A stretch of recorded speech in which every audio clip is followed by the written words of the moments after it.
Indian ഫുട്ബോളിൽ വീണ്ടും വലിയ വിവാദം. കേരള ബ്ലാസ്റ്റേഴ്സ് മുഖ്യ പരിശീലകനായ ആഷ്ലി വെസ്റ്റ്വുഡ് ഇന്ത്യൻ ദേശീയ ടീമിന്റെ പരിശീലകനായ ഖാലിദ് ജമീലിനെതിരെ കടുത്ത വിമർശനവുമായി രംഗത്തെത്തിയിരിക്കുകയാണ്. ഒരു അഭിമുഖത്തിൽ സംസാരിച്ച വെസ്റ്റ്വുഡ് ഇന്ത്യ ദീർഘകാല പദ്ധതിക്കായി തെറ്റായ കോച്ചിനെയാണ് തിരഞ്ഞെടുത്തതെന്ന് അഭിപ്രായപ്പെട്ടു. ജമീലിന്റെ ഫുട്ബോൾ തത്വശാസ്ത്രത്തെയും ടീമിനെ വികസിപ്പിക്കാനുള്ള കഴിവിനെയും അദ്ദേഹം ചോദ്യം ചെയ്തു. വെസ്റ്റ്വുഡിന്റെ വാക്കുകൾ ഇന്ത്യൻ ഫുട്ബോൾ ആരാധകരെ ഞെട്ടിക്കുന്നതായിരുന്നു. എന്റെ കാഴ്ചപ്പാടിൽ ജമീലിന് ഫുട്ബോൾ അറിയില്ല. ഇന്ത്യൻ ഫുട്ബോളിന് ആവശ്യമായ കളിശൈലി അദ്ദേഹം കൊണ്ടുവരാൻ കഴിയുമോ എന്നതിൽ എനിക്ക് സംശയമുണ്ട് എന്നാണ് അദ്ദേഹം പറഞ്ഞത്. ഇതോടെ പഴയൊരു വ്യക്തിപരമായ തർക്കവും വീണ്ടും ചർച്ചയാവുകയാണ്. മുംബൈ എഫ്സിയുടെയും ബംഗളൂരു എഫ്സിയുടെയും കാലത്തുണ്ടായ സംഭവങ്ങളും സമയമടിച്ചുകൂട്ടൽ അടക്കമുള്ള ഡാർക്ക് ടാക്ടിക്സ് ഉപയോഗിച്ചാണ് ജമീൽ വിജയങ്ങൾ നേടാൻ ശ്രമിച്ചതെന്നുമാണ് വെസ്റ്റ്വുഡിന്റെ ആരോപണം. അതേസമയം ജമീലിന്റെ പിന്തുണക്കാർ ഈ വിമർശനങ്ങളെ തള്ളിക്കളയുകയാണ്.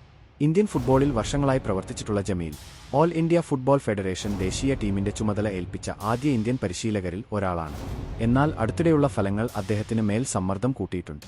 ഇന്ത്യക്ക് യൂണിറ്റി കപ്പ് 2026 ടൂർണമെന്റിൽ പ്രതീക്ഷിച്ച പ്രകടനം നടത്താൻ സാധിച്ചില്ല. കൂടാതെ ഏഷ്യൻ കപ്പ് യോഗ്യതാ പോരാട്ടത്തിലും തിരിച്ചടികൾ നേരിട്ടു. ഇപ്പോൾ ആരാധകർ ചോദിക്കുന്ന വലിയ ചോദ്യം ഇതാണ്: ആഷ്ലി വെസ്റ്റ്വുഡ് പറഞ്ഞത് സത്യമാണോ?